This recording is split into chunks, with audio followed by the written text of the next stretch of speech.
Hello and welcome to our next installment of Living Theosophy.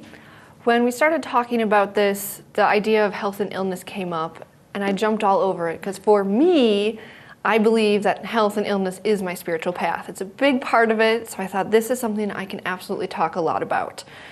So when I started thinking about it, besides myself, the first one who really came to mind was HPB.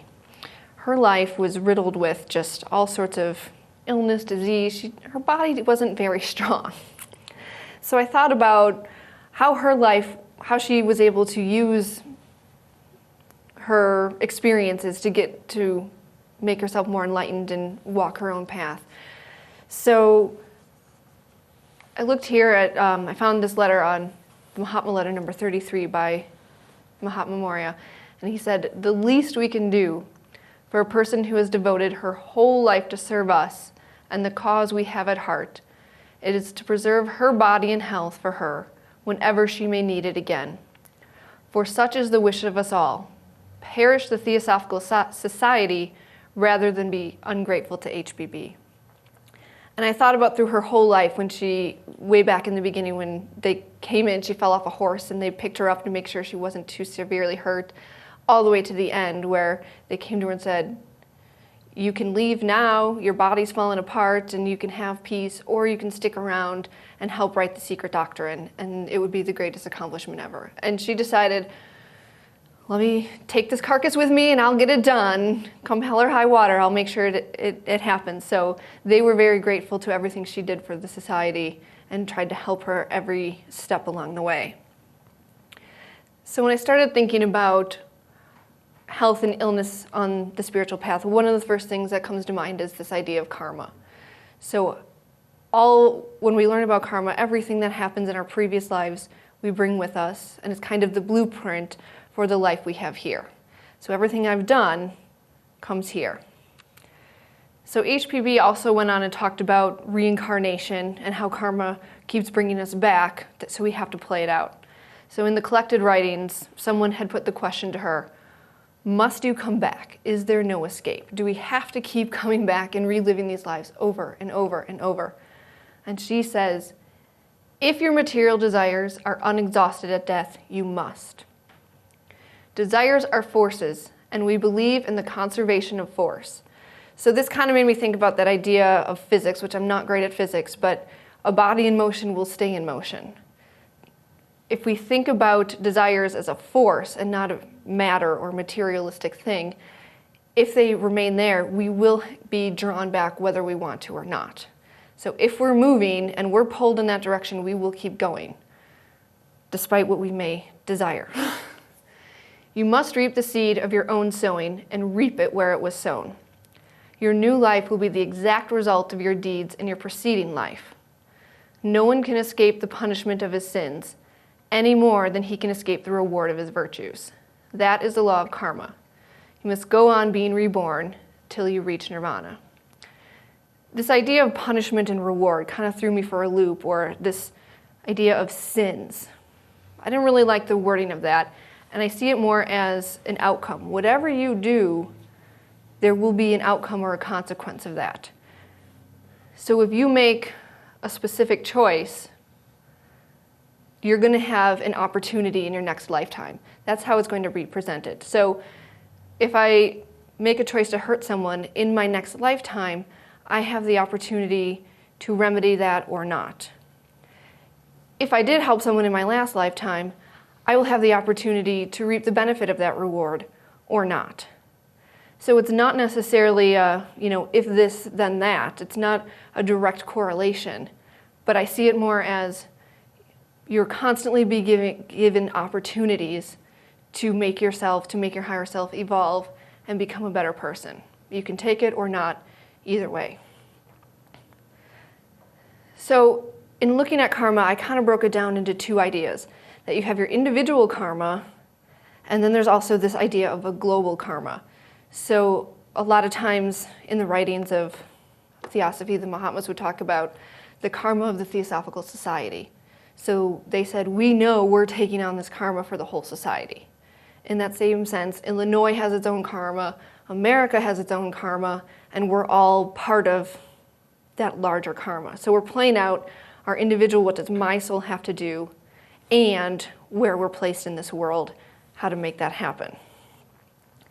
So thinking about personal karma, I kind of think about disabilities or having a lifelong illness or deciding this is something I'm going to put my individual self through so that I can learn a lesson from it.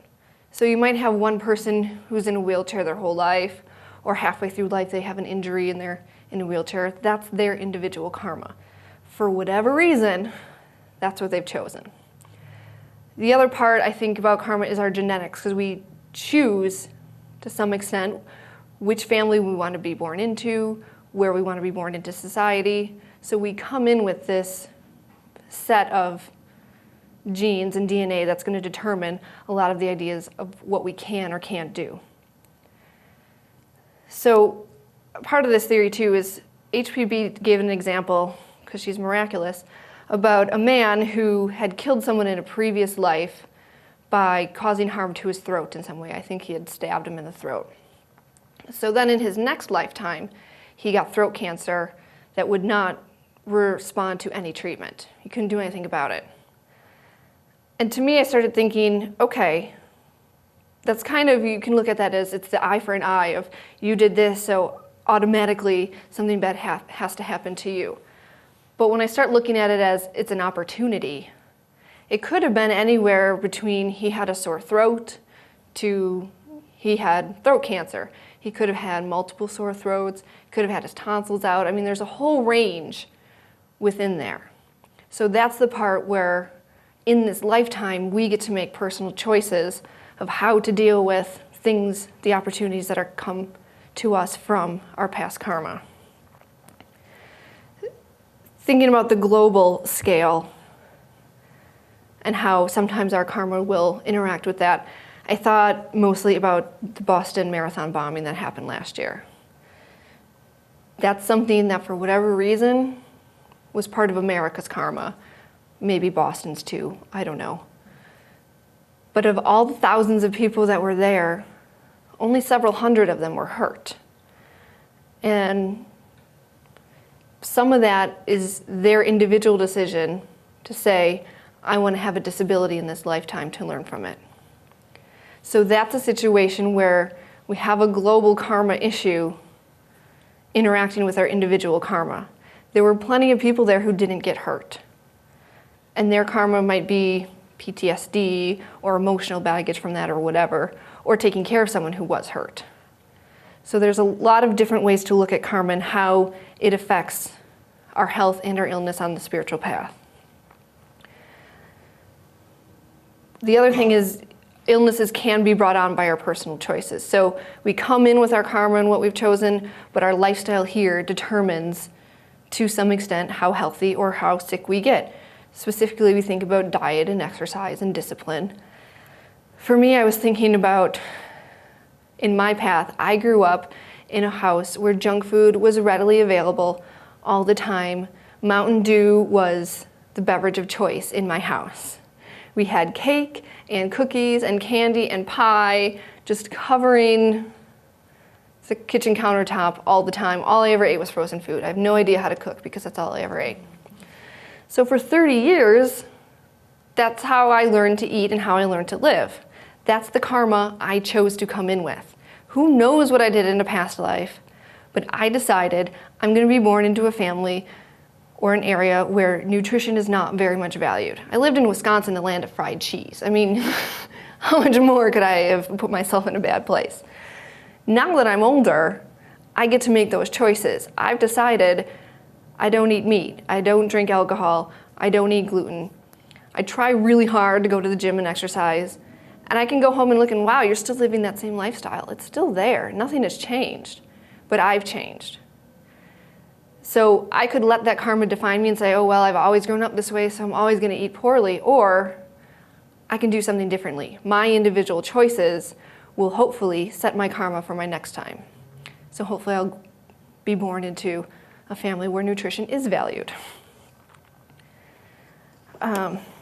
So in thinking about this idea of our choices determining some of our health and illness, Kuthumi had an idea about that in one of his letters, and I cut it down because it was really long and some of the parts were not relevant. So it is not nature that creates disease, but man. So that's really important right there. It's not this idea that things are happening to us, that there's just these germs out there, which there are germs, that's true, but it's not just coming into us. We are choosing by our lifestyle choices how it affects us. The latter's mission and destiny in the economy of nature is to die his natural death, brought on by old age. Save accident, neither a savage nor a wild animal dies of disease. So we were never meant, humans and animals, to die of disease. It's come because of our choices. Food, sexual relations, drink are all natural necessities of life, yet excess in them brings on disease, misery, suffering, and the mental and physical. He goes on further to explain, he talks about ambition, so I cut that part out, but all of this then, food, wealth, ambition, and 1,000 other things we have to leave unmentioned, become the source and cause of evil, whether it is in its abundance or through its absence. So we look at food specifically. To be a glutton is one of the 7 sins, and he talks about that in the parts that are cut out to say, to be really gluttonous is going to cause more pain, it's going to cause problems to your body, obviously, and you're not going to be able to move around as much. But to go to the other extreme and say, I'm not going to eat any food, is just as bad. It causes just as much damage to the physical body. The same thing with ambition, to say, I'm going to have everything in the world and be really powerful. It's not going to, it's going to hurt a lot of people along the way. But at the same time, well, then I'm not going to do anything. That's kind of the idea of sloth. Now I'm not doing anything, I'm not helping, I'm not doing anything for myself or humanity. So either extreme is not good. And then when we push these things to extreme in the physical body, that's when disease and illness is brought on. Therefore, it is neither nature nor an imaginary deity that has to be blamed, but human nature made vile by selfishness. So wanting too much or too little of anything is what causes us to desire too much and bring on our suffering. So thinking about this idea of wanting things to come to us, I started getting into this idea of magnetism. I came across this, a couple quotes by HPB, and it was really fascinating. It's very much similar to the idea of thought forms of like attracts like. Whatever is out there, if you're putting out there, it's going to come to you. So she suggests that magnetism, like attracts like. If you're looking for an illness or you have the body prepared or mind prepared for illness, it will find you. If you're living your life healthy and have a purified mind, illness is not going to be able to touch you as much. So we talk about, that's kind of how this works, of you're meant to have a full, long life without disease. When you get away from that idea and you start looking for this or that, then you draw those things to you and disease comes along with it. So she says, in Isis Unveiled, this is a quote within a quote now, so try to make sense of it. Man, he, being Paracelsus, further says, man draws not only health from the elements when in equilibrium, but also disease when they are disturbed. So right there, like attracts like. The elements are out there, we can get either health or illness, depending what we're looking for and what we're attuned for. Living bodies are subject to the laws of attraction and chemical affinity, as science admits. So they've already decided or found, yes, this does happen. The most remarkable physical property of organic tissues, according to physiologists, is the property of imbibition, which is replacing one liquid with another. That word really threw me off. I thought, I've seen this before. what in the world do they mean by replacing one liquid with another? So I looked it up, and of course, imbibe came up. I'm like, oh, right, drinking alcohol. It's been so long, I forgot about it. So, and I never really kind of understood what that meant, but I get it now that when you drink alcohol, it replaces the water in your body and your blood with alcohol, and that's what makes you become drunk and act stupid. So she's suggesting, or Paracelsus in this instance, is suggesting that there's another liquid in the ether out there that is the medium for attracting health or illness or other things. So you can replace whatever you've got going on in here with a diseased fluid from the outside or a healthy fluid from the outside. It sounds confusing, but that's what HPB is talking about here. All right, so she goes on further. This is in, I think, Collected Writings, where she says, she's quoting, wording says, this magnetic sympathy, the accordance of spirits. Everything is drawn to its like and converges with nature's congenial to itself. So everything goes to things that are similar to itself, that are very similar to it. Out of this sympathy and antipathy arises a constant movement in the whole world, and in all its parts, an uninterrupted communion between heaven and earth, which produces universal harmony. So out of sympathy and apathy, things that are like me, things that repel. Things that are, there's a constant movement around the whole world. And as soon as I read that, I thought, oh, like the magnetic poles. We have the North Pole and the South Pole, and there is a magnetic field around the entire Earth.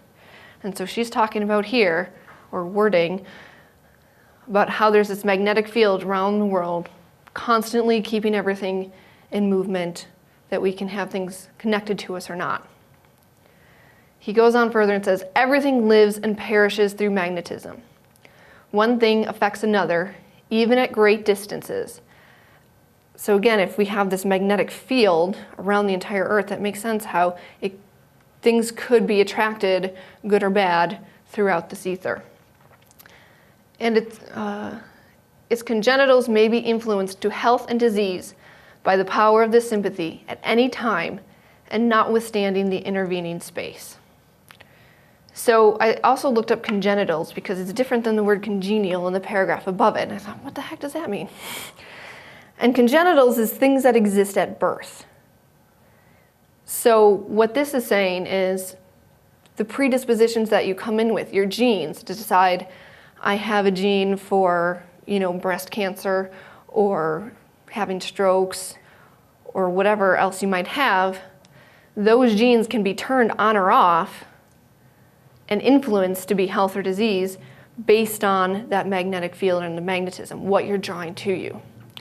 I've heard a lot of women talk about having breast cancer and saying, maybe one sister has it and the other one doesn't. And the one who does have it has always had a lot of anger and conflict with other people. So sometimes they could be drawing something in. And when they then are able to change their attitude, things are able to improve quite a bit. So that would be one way that perhaps this is working. Certain genes can be turned on and off based on what we're bringing towards us. So what exactly is magnetism? Because this is a new concept for me, so I really had to look it up. And it says it is a force in nature and man. So again, we're talking about a force, something that's moving, not matter that stays still. This is kind of like we talk about prana and jiva and things that keep things moving along. When it is in the former, which is nature, it is an agent which gives rise to the various phenomena of attraction, polarity, etc. So again, thinking of the earth with the magnetic field around it. When the latter, in man, it becomes animal magnetism, in contradistinction to cosmic and terrestrial magnetism. So basically, it's different, the force is different between what it is in nature and in man. So animal magnetism, which is what it is in man, is defined in the Theosophical Glossary as a fluid or an emanation. So that's what I was talking about before, that the imbibition, I'm not sure how to pronounce it, but that if animal magnetism is a fluid, that would be the fluid that can be put into your body to replace the illness that you might have, or conversely, the disease. Some people can emit it for curative purposes through their eyes and the tips of their fingers. We've all heard about healers, and that was the first thing I thought of was energy healers, people who do Reiki or therapeutic touch. That's what they're talking about. They're using magnetism. While the rest of all creatures, like myself, mankind, animals, and even every inanimate object, emanated either as an aura or a varying light, and that whether consciously or not. So I have a magnetism coming off of me that I'm not even aware of, that I'm not trying to emit, but it's coming off. And if I have an illness and you're receptive to that, you might pick it up from me, which is a lot scarier than even just, the flu going around during flu season. When acted upon by contact with a patient or by the will of a human operator, it is called mesmerism. So this in itself, magnetism and mesmerism, could be a whole other topic to talk about. But this really made me think about energy healing and how that a lot of people are into that and how it's causing a lot of really great miraculous cures. I also thought, there's a lot of new age things out there. I know Brent Baum is coming in a couple weeks, and EFT was just here, heart math. So just thinking about some of those alternative healing techniques, magnetism might be behind some of those. So HPB actually explains how this happens. And again, I cut some parts out because it's really thick and hard to get through. So she goes on and says, the positive vitality or health element may be discharged by an effort of the healer's will into the receptive nervous system of the patient. So someone practicing energy healing or Reiki is going to have a positive vitality inside of them. And the person who comes to receive treatment might have a negative vitality. As they lay their hands over that person, they're putting this animal magnetism fluid into that body and hopefully removing some of that negative vitality or magnetizing it to a more positive vitality. So she says, they touch each other, the fluid passes, equilibrium is restored in the sick man's system, the miracle of healing is wrought, and the lame walk, the blind see, deaf hear, dumb speak, and humors of long standing vanish in a moment. It's pretty amazing. Now I'm thinking, why am I not getting energy healing every day? Maybe I should be. Maybe you all should be. Here's why I'm not getting it. It is of supreme importance that the one who attempts to heal disease should have an absolute and implicit faith in his science and in himself. She does also say that it helps if the patient has that faith. I don't 100% have that faith, so maybe is not as great for me or not, but for the healer himself, they really has to believe that I'm doing something. Otherwise, do you want to go to somebody who thinks they're cheating you out of it anyway? If they don't believe in themselves and the power of what they're doing, probably not the best healer to be going to. So we've talked kind of about how health and illness comes to us. It can come through karma, our personal karma, our global karma, the personal choices we're making, and then also this idea of magnetism, of how we're attuned to things around us. So now that we know how it comes up, what do we do about it? That's the next question. So I took this wonderful book, Annie Besant's Pain, Its Meaning and Use. It's really great. It's very short. If you haven't read it, you should, because it's very life-changing for anyone who has illness on their spiritual path. So she calls it actually the path of woe. Choosing to take on this path of I will willingly be sick and injured to allow my soul to grow. And she breaks it down into 6 steps that are increasingly more difficult, as all of life is.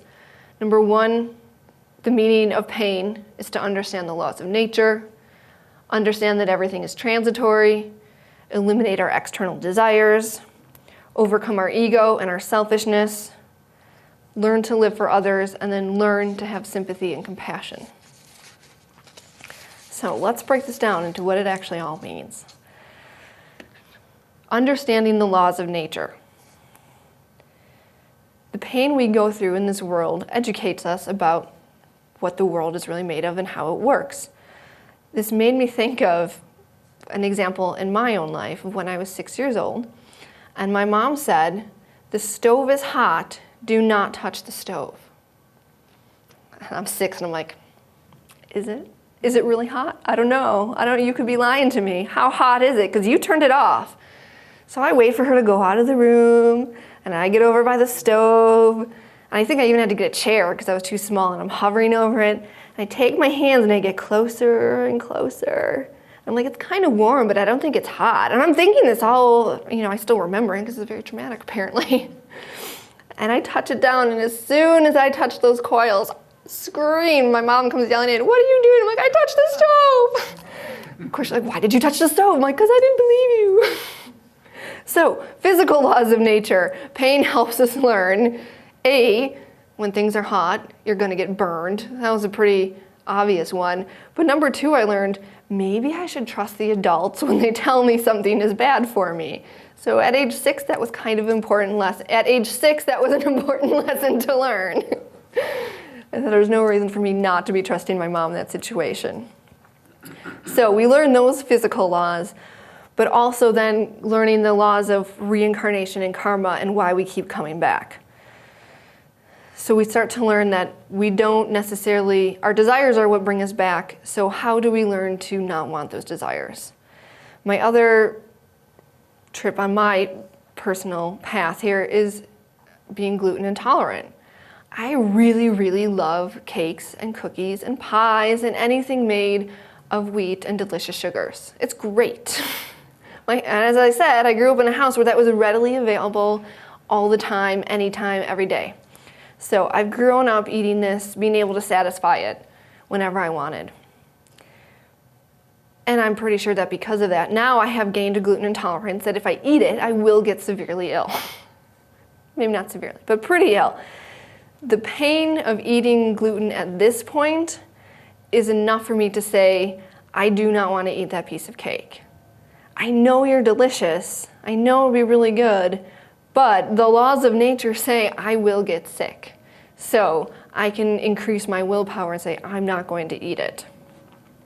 So as we start to separate ourselves from our physical body, this higher self in me, who is not even Amber, never cared about the cake in the first place. So as I start to listen to that person or entity, the cake becomes less important. Secondly, cake is transitory. Cake will eventually leave me. It will all be eaten, and then I'll still want more, and then I'm still left thinking, where's the cake? The satisfaction of eating cake is only as long as I'm eating it. Once I finish the piece of cake, it's gone. That satisfaction is gone, and now I'm still left with the desire for more cake, or whatever it was I was eating for, if I was feeling sad or bored or whatever, I'm still left with that emotion. So anything that is eventually going to change or go away can never be truly satisfying to the soul. So we start to learn everything that is not eternal, everything here in this physical world, in the physical plane that doesn't exist, can never satisfy the soul. So it's another step towards separating the physical body from the spirit. Say, this will never be beneficial to the spirit because it will eventually go away, no matter what. So we start to do this process of turning inward. So when I see the cake, I decide I'm not going to eat it. But now I have to look at my emotions and why did I want to eat it in the first place? Was I bored or sad or just really wanted cake? Whatever it was. Now I can start looking at that and dealing with the emotional body in that sense. And then you can move on a step further and start thinking about, okay, where's my willpower in this point? What do I actually think about cake? What do I actually think about wanting to eat this all the time? So we keep moving towards the more permanent.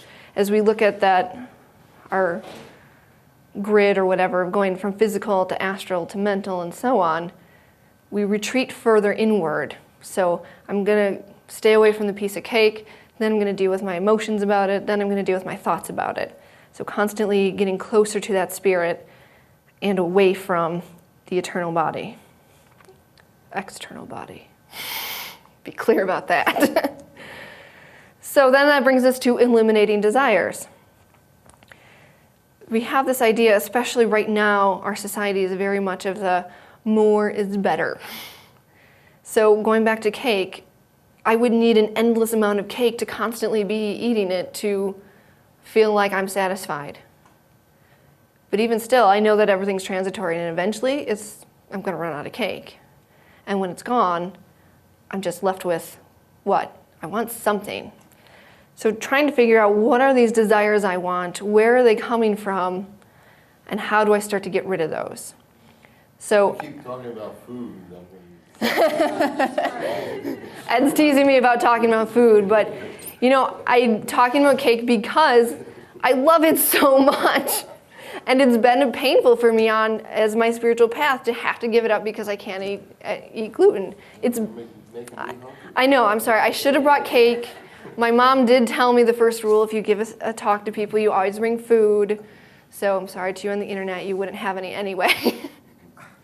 But I should have thought of that ahead. Next time, Ed, I'll bring cupcakes for you. Gluten-free, though. Right, you wouldn't want to eat them anyway. So we start looking at our external desires, why we really have them. Annie Besant gave an example in this book here of, she asked someone, the old hillbilly, as we would call it, said, what would make you the most happy if you had everything in the world, what would it be? And he said, I'd want fat bacon and a swing. She said, okay. Well, I don't think she was really saying it, but so the person said, okay, what if you had all the fat bacon you could imagine and you could swing as much as you wanted, then what would you want? More fat bacon and more swinging. This is society right now, and we look at all these people who have millions or billions of dollars in huge houses and cars, and they're still not happy. And then you can go over to Africa and see families who are living together with no food and no shoes and really just kind of getting by, a whole community living in one house, but they could be really happy because they have friends and family, they have a community. That's what they need. So looking for things outside, if I get this job, if I get this house, if I get this car, I'll be happy. But if somebody can be happy with nothing, then external things aren't going to fulfill us. So now that we've eliminated our external desires, we know how the laws of nature work. We know that it's all going to go away, so we don't want it anymore. And yet we still feel hurt. We still feel pain. So where is that pain coming from? This is when we really turn inside and say, if I've gotten rid of all that and I still feel pain, it's because of the ego. It's because of what my ego wants, what my personality wants, and it's telling me that there's still some connection I have to this physical world. So I thought of an example of if somebody tells you you're ugly. And if that bothers you, it might suggest that you have some connection to your physical appearance, or maybe you need approval from other people. So then you can say, okay, it's not that I'm ugly, it's that I need approval from other people, and that's what I need to work on. Why do I need that approval? Where does that come from? Let's work on that feeling and emotion and thought instead of being hurt that somebody said I'm ugly. You can also take this a step further and kind of look at where your flaws and mistakes might be. So what are the things about me that I'm not doing right? One example would be if somebody says you're ugly, but points out the one thing that you're really self-conscious about. So this happened to me the other day, of course. I wouldn't come up with the example otherwise. This girl told me that I was ugly. It didn't bother me. I was like, well, that's not a big deal, whatever. And then she says, what? She has pimples on her face. I'm like, oh my God, I do. And I was so self-conscious about it. And I had spent the day trying to cover them up and hoping nobody would notice. And I felt really bad. So then I had to think about, I'm not offended that she said it because it's true. It's there. That she's made a true statement. She didn't do anything wrong. But what is it that's making me feel bad about it? I'm feeling like I'm being judged, that people are going to say, I don't wash my face enough, or I don't do this enough, or I'm unhygienic, or whatever.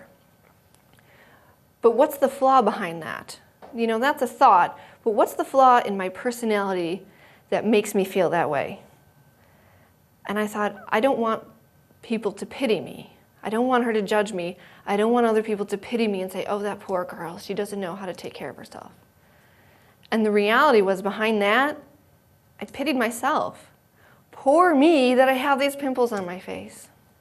And that was the real problem of my ego getting in the way of saying, oh, you have a few pimples and it must mean all these things about you and you're a terrible person or whatever. It's just a few pimples. But I felt bad about it because my ego thought my appearance was important. So being able to look through that whole situation instead of saying, I'm so hurt that you said I'm ugly, but to realize, wow, I'm feeling bad for myself, and that's something I need to work on. Because my higher self doesn't care if I have a few pimples on my face. I'll tell you that. So those 4 things are the ones I think we can all work on every day, that anybody can kind of make an effort for themselves. The last 2 are much more difficult, and we start getting towards that step of being an adept or a Mahatma. So after you've gone through your ego and torn it down and you're no longer selfish, now you come to the point where you want to live for others. In this section, Annie Besson starts talking about choosing pain, choosing the path of woe to learn endurance and strength. So I want to go through these terrible, awful things like HPB. I will decide to stay here in this terrible, rotting body so that I can finish the secret doctrine. That would be an example of I'm at a point of living for others. I will take on this terrible thing so that something better may come out of it. And then, and also I have on thinking about in the early years where the Mahatmas really helped HPB get through things and endure the constant struggle, people always putting him down, or the whole Society of Psychic Research and all that. They were there with her to help her keep going, keep her body stable enough so that she could be a benefit to the society. So we can go through all these 5 and have strength and endurance and say, I can deal with anything, I can handle it. But without the last step of learning sympathy and compassion, it's of no use. When I first thought of that, it said it can really do harm. If you don't have compassion, it can be very dangerous and harmful to other people. So I thought of someone who might have walked over hot coals 1,000 times, and they're used to it, and it's easy, and here you come for the first time, and you're kind of nervous about it, and they say, don't worry about it, I've done it 1,000 times, it's easy, you can do it, just be strong, and really build you up, and you say, okay, let me try it, and then you step on it and get 3rd-degree burns and go to the hospital. Maybe that was dangerous. Maybe there was some things they needed to put in place in between. So then I thought about this past January, I was out in California and I had the opportunity to do a sweat lodge. So again, maybe this is an opportunity presented to me from karma, what I've done in the past, I don't know. Or it could just be a coincidence, you never know.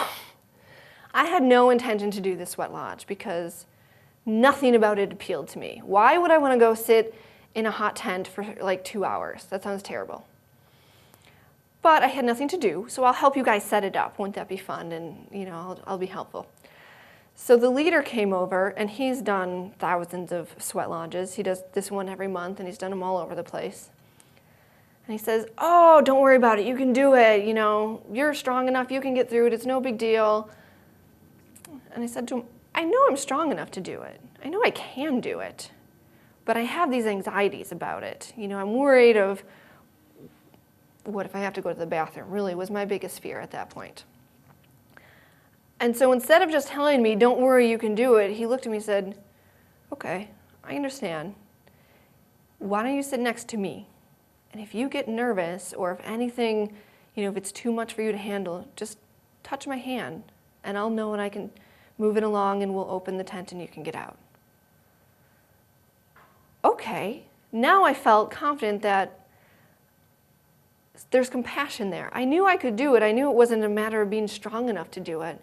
But to have this one guy say, I've done this 1,000 times, and I get it. You're nervous and you're worried about it, and it's not for everybody. And maybe there is a time where you know yourself best and you should be out, and I will help you through that. That was a sense of true compassion that I felt in that moment. And yes, of course, I went through the sweat lodge, and it was fine, and I won't do it again. But it was one experience, and I did it, and so I can feel good about that. So thinking about all this where you come through, you learn the laws of nature, you learn to let go of your desires, separate yourself from the physical body and the spirit, retreat more into the higher self, and start to learn that compassion so you can come back to help others. Also, this is kind of the epitome of the Mahatmas. They reach enlightenment and then say, yeah, I guess I'll stay around to help out humanity. Wouldn't that be fun? I'll keep taking on karma and dealing with some of the pain and misery that comes along with being on Earth just to help you guys out. So whenever you think about what does compassion mean, it's right there in their statement. And to really drive that point home, in case you don't believe me yet, HPB made a statement in collected writings about this, and she says, an adept who is sick has no right to use his magnetic force to lessen his personal suffering as long as there is, to his knowledge, a single creature that suffers and whose physical or mental pain he can lessen, if not heal. It is, so to speak, the exaltation of the suffering of oneself for the benefit of the health and happiness of others.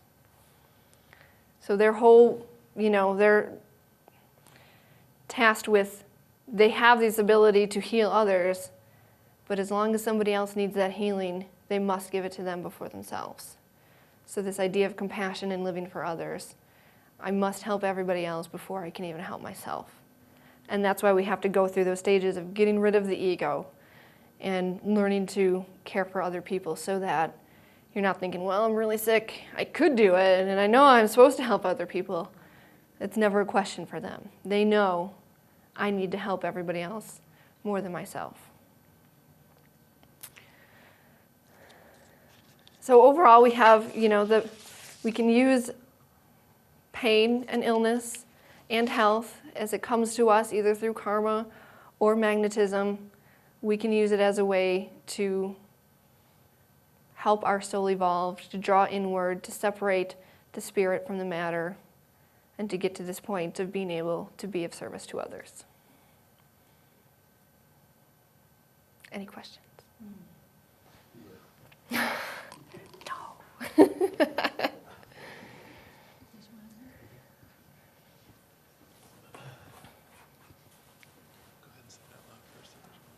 So there's one online. Okay. And the question is, if a person is subject to chronic illness, what is the best way to recover his or her health? That's a really good question.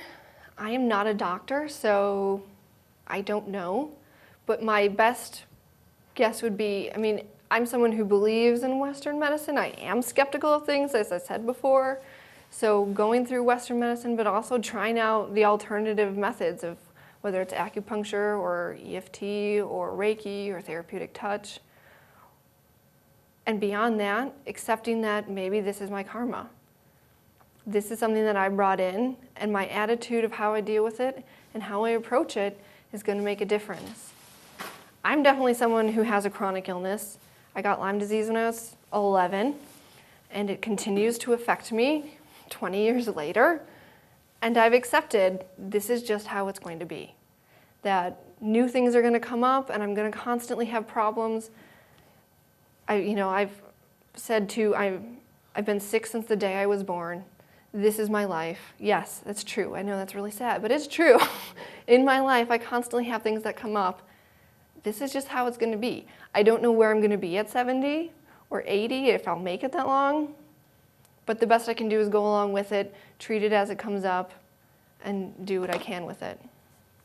So it's not a great answer. I wish there was a miracle cure. Believe me, I do, but sometimes it's accepting what we have. Well, what's the miracle cure to karma? Ed asked what's the miracle cure to karma, and I think the miracle cure is dealing with your karma. That's it, you know, accepting that this is what it is and saying, okay, I have this dealt to me and I can get on with it. Instead of taking the path of woe is me, accepting the path of woe. It may appear that this is my karma, but it's really not only my karma, but that I cause that affects others around me. So.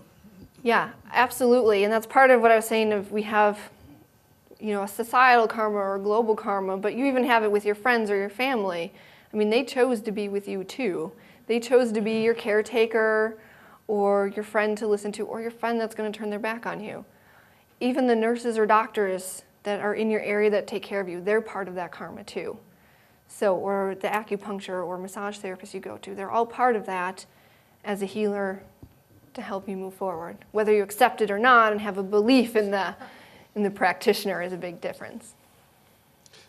So I was joking about the miracle cure of karma, but actually the miracle cure to karma is the spiritual path, to become more compassionate and less ego. That is the cure. Right. And so if your karma is health and illness, there's still a way to treat it as a spiritual path. This is just, you know, health and illness as a spiritual path, but everything you can go through has their own, well, very similar path, but just, as you said, learning to be more compassionate and breaking down the ego. So when you talk about karma, are you talking about good karma or bad karma?